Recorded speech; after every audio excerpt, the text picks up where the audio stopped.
Assalamualaikum warahmatullahi wabarakatuh.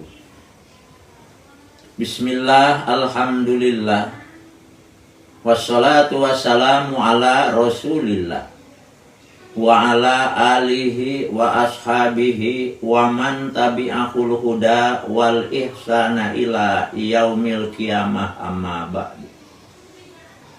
Qala Allah ta'ala fil Qur'anil Karim, a'udzu billahi minasy syaithanir rajim.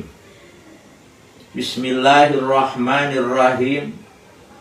Qala amantu annahu la ilaha illalladzi amanat bihi banu Israila wa ana minal muslimin. Wallahu a'lam bihaqiqatil murad.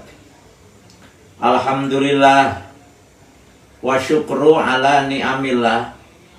Dengan kudrah, iradah, inayah, riayah Allah subhanahu wa ta'ala, alhamdulillah pada malam ke-11 dan insya Allah esok hari kita melaksanakan saum Ramadan pada hari yang ke-11.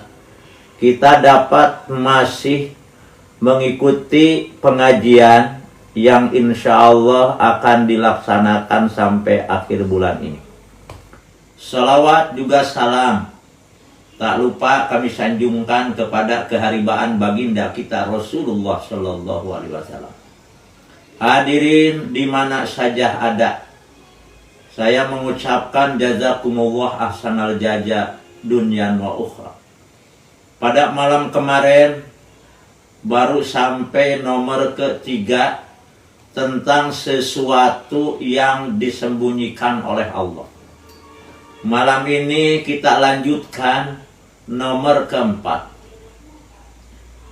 Akhfa sa'ah fi lailatil jum'ah.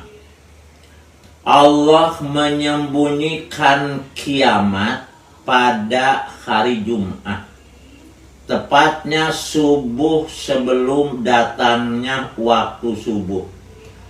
Di sana akan terjadi kiamat. Memang kiamat seperti dalam surat Luqman ayat ke-34 merupakan 5 rahasia Allah. Ada yang dirahasiakan oleh Allah, ada rahasia Allah. Mana yang dirahasia Allah? Surat Luqman. Allah berfirman, "Innallah indahu ilmu sa'ah wa yunazzilul ghais wa ya'lamu ma fil arham wa ma tadri nafsun mada taksibu goda wa ma tadri nafsun bi ayyi ardin tamut." Ini 5 merupakan rahasia Allah, atau tak seorang pun yang diberitahu oleh Allah yang 5 ini. Mana pertama, kiamat. Kiamat pasti terjadi, namun kapan? Cuma Allah hanya mendatangkan ciri-ciri kiamat.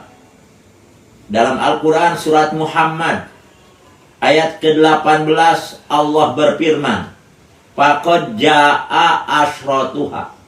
Allah telah mendatangkan ciri-ciri kiamat. Ciri kiamat ada 2.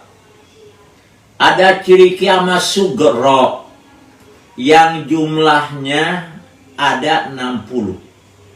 Dan yang 60 ini semuanya sudah ada di depan mata kita. Nomor kedua, ciri kiamat kubro. Semuanya ada 10. Ini bisa dilihat dalam kitab Husnul Hamidiyah halaman 119 tentang 2 ciri kiamat. Nomor kedua, ciri kiamat kubro jumlahnya ada 10. Mana yang 10? Yang ada di dalam kitab Husnul Hamidiyah. Pertama, zuhurul Mahdi, nampaknya Imam Mahdi. Kedua, khurujud Dajjal, keluarnya Dajjal. Ketiga, nuzulu Sayyidina Isa alaihissalam, turunnya Nabi Isa alaihissalam. Keempat, khuruju Ya'juj wa Ma'juj. Nomor keempat adalah keluarnya Ya'juj dan Ma'juj. Kelima, nuzulu Sayyidina Isa alaihissalam. Turunnya Nabi Isa alaihissalam. Nomor kesekian, khurujud dabah allati takallama nas. Nomor keenam, keluarnya dabah, yakni untanya Nabi Soleh. Nomor ketujuh, duhurud dukhon, nampaknya asap.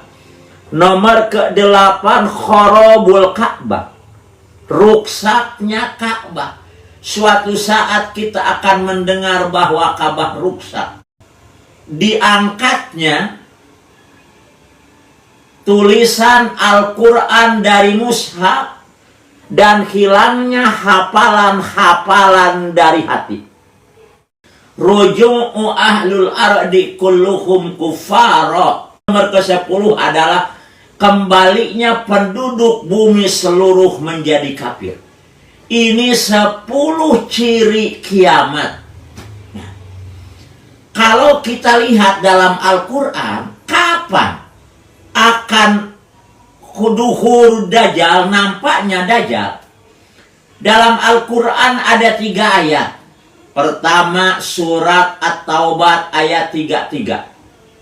Kedua, surat Al-Fathu ayat 28. Ketiga, surat As-Saff ayat 9, sama ayatnya. Walladzi arsala rasulahu bil huda wa dinil haq liyudhhirahu 'ala dini kulli, sama ayatnya. Wa Allah alladzi arsala, dat yang telah mengutus rasulahu, rasulnya, yaitu baginda Rasul Muhammad sallallahu alaihi wasallam, di mana Rasul bil huda, dengan membawa petunjuk, wadinil haq, dan membawa agama yang benar. Di mana agama yang benar yang dibawa oleh baginda Rasul, liduhuri, akan duhur, akan nampak. Di dalam terjemah bahasa Indonesia, dari ketiga ayat yang mengatakan itu, di sana ada 3 arti. Pertama, di sana zuhur artinya Islam akan ditinggikan dari agama yang lain. Nomor kedua, arti duhur adalah Islam akan mengalahkan dari agama-agama yang ada. Nomor ketiga, Islam akan memenangkan dari agama-agama yang ada. Ini yang dimaksud liduhur. Dan kita harus yakin, kalau memang sudah Imam Mahdi turun, ini Islam akan menguasai dunia. Dan kita ingat di dalam tafsir Sofwatut Tafasir, karangan Imam Ali As-Sobuni, pada jilid pertama halaman 248, Imam Mujahid berkata, dunia pernah dikuasai 2 dari kafir, dunia pernah dikuasai 2 dari Islam. Mana yang pernah menguasai dunia 2 dari kafir? Pertama, Raja Numrud, atau yang lebih kita kenal Raja Namrud, raja yang satu lifting dengan Nabiullah Ibrahim alaihissalam. Kedua, raja dari kafir yang pernah menguasai dunia, yaitu Raja Bukhtunassar, raja yang ada antara diangkatnya Nabiullah Isa alaihissalam menjelang lahirnya Nabiullah Muhammad sallallahu alaihi wasallam, dalam kurun waktu 620 tahun. Di sana ada seorang raja dari kafir, adalah namanya Raja Bukhtunassar. Malah Raja Bukhtunassar, raja yang paling pertama menghancurkan keberadaan masjid di Palestina, Masjidil Aqsa. Sebab kita tahu masjid yang mulia ini ada 3 di dunia. Pertama, Masjidil Haram di Mekah tidak ada masalah. Dulu, sekarang, insya Allah ke depan akan tetap di bawah kekuasaan umat Islam. Kedua, juga Masjidil Madinah, Masjid Nabi di Madinah, tetap akan di bawah kekuasaan umat Islam. Lain halnya seperti nasib Masjid Aqsa, sudah beberapa penguasa. Pertama, Masjidil Aqsa dikuasai oleh Raja Bukhtunassar. Dan ia orang yang paling pertama menghancurkan Masjidil Aqsa. Dan ketika itu adalah waktunya selama 900 tahun. Waktu itu adalah orangnya yang disebut orang Majusi. Nomor kedua yang pernah menguasai Masjidil Aqsa adalah Islam. Ketika khalifah nomor kedua Sayyidina Umar radhiyallahu an. Nomor ketiga yang pernah menguasai dunia, menguasai Masjidil Aqsa, yang menguasai Masjidil Aqsa adalah orang Romawi, kurang lebih 100 tahun. Keempat yang pernah menguasai Masjidil Aqsa adalah awal diadakannya peringatan kelahiran Rasulullah SAW oleh Raja Malik Mudofar, Abu Sa'id Al-Qukburi bin Zainuddin bin Ali bin Muktikin. Ia alhamdulillah menguasai Masjidil Aqsa sampai tahun 1948.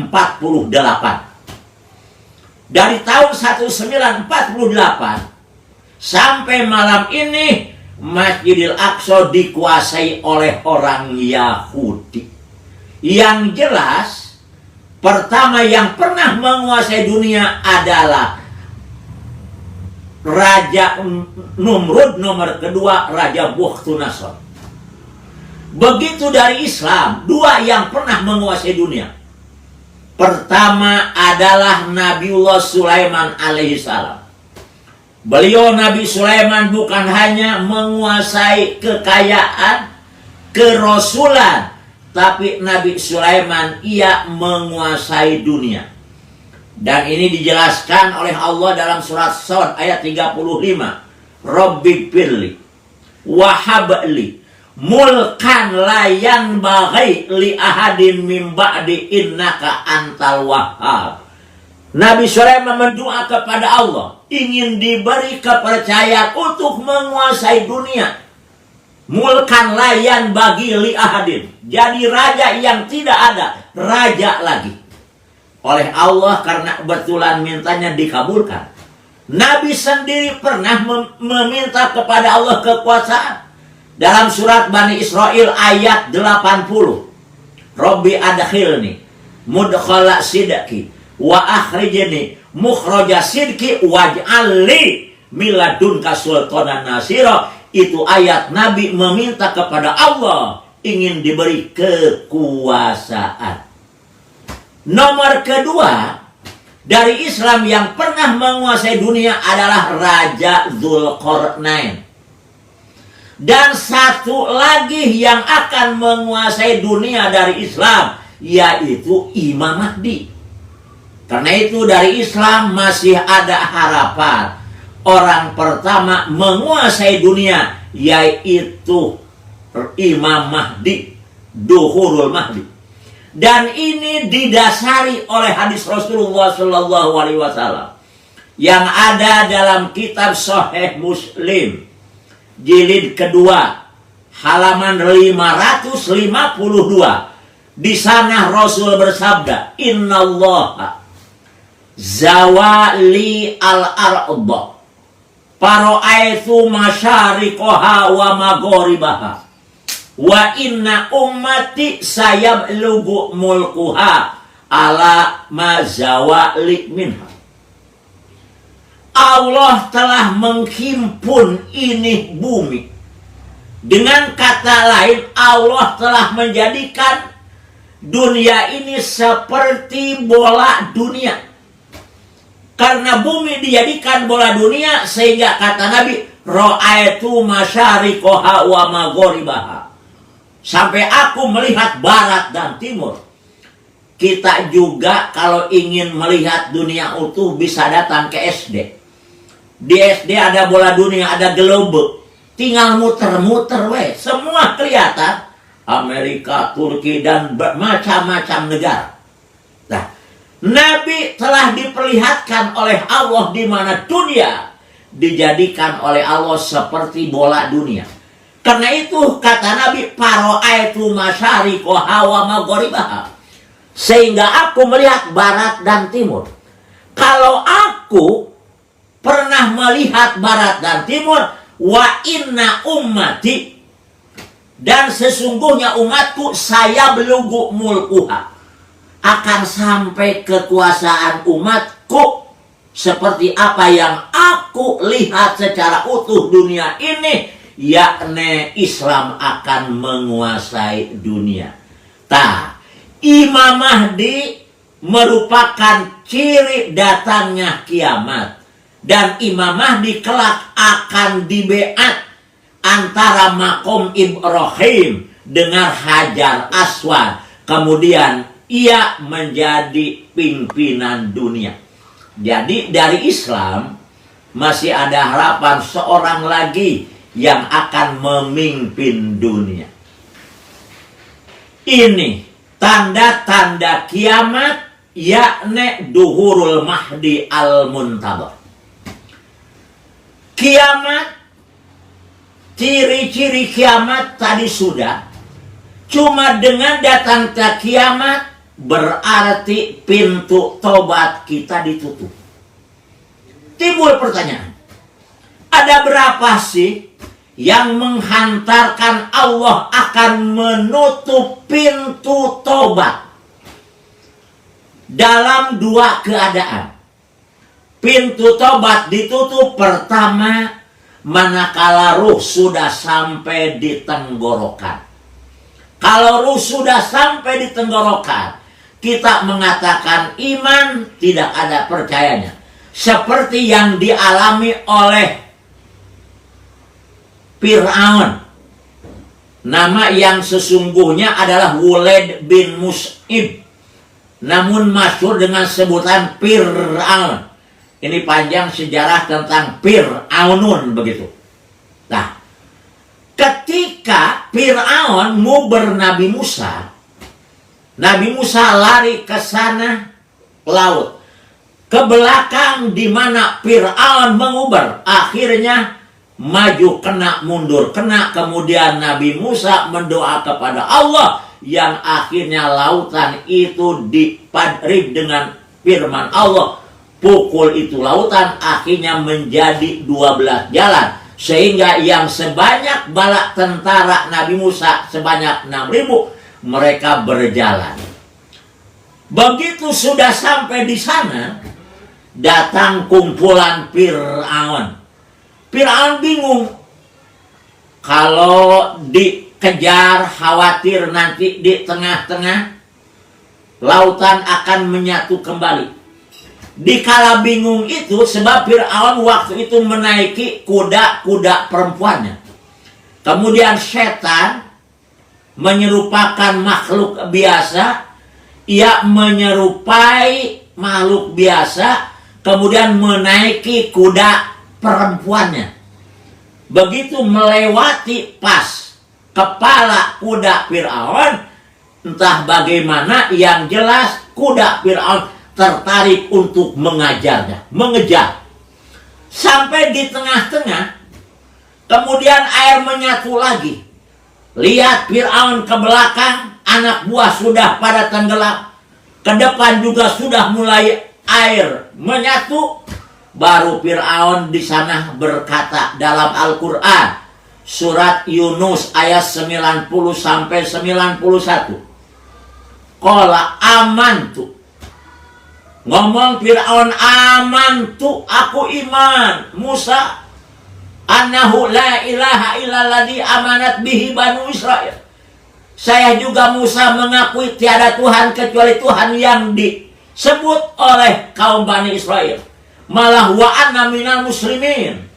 Musa, saya juga termasuk orang Islam, kata Fir'aun.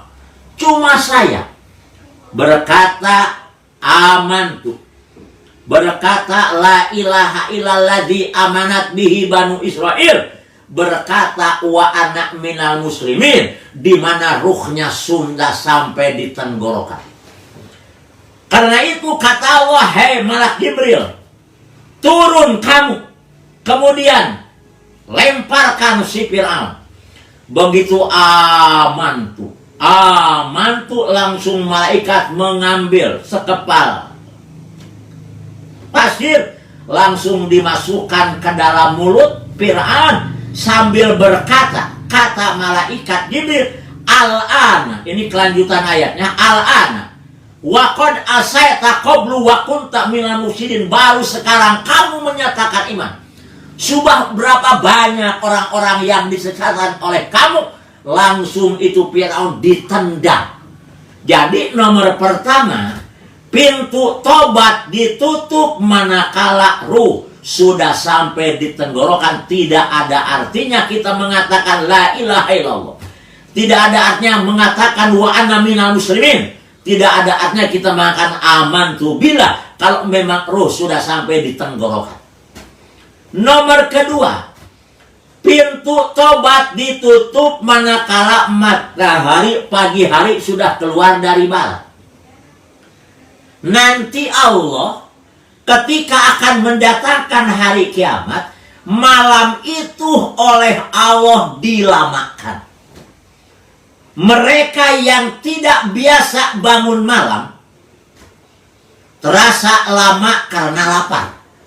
Tapi mereka yang biasa tahajud, dia itu dapat diberi ismah pertolongan oleh Allah. Kalau yang tidak biasa bangun malam, dia membangunkan kepada teman-temannya, hei kamu lapar nggak? Lapar. Yuk kita masak. Masak, makan. Kok masih malam? Padahal entah malam keberapa itu. Entah hari keberapa. Nah, tapi kalau orang yang biasa bangun malam, yang disebut dengan sholat tahajud, Allah akan memberikan ismah pertolongan bahwa malam itu adalah dipanjangkan dan esok harinya akan keluar matahari dari barat. Karena itu untung dalam satu keluarga ada seorang yang suka bangun malam, insya Allah akan membangunkan kepada sanak keluarganya, bangun kalian, bangun kalian. Ini malam dilamakan oleh Allah, esok hari akan keluar matahari dari barat. Karena itu masih ada kesempatan kita taubat kepada Allah. Nah, dalam dua keadaan, pintu taubat ditutup, sekarang masih terbuka lebar bagi kita untuk memohon ampun kepada Allah Subhanahu wa Ta'ala. Jadi nomor keempat, yang dirahasiakan oleh Allah adalah kiamat.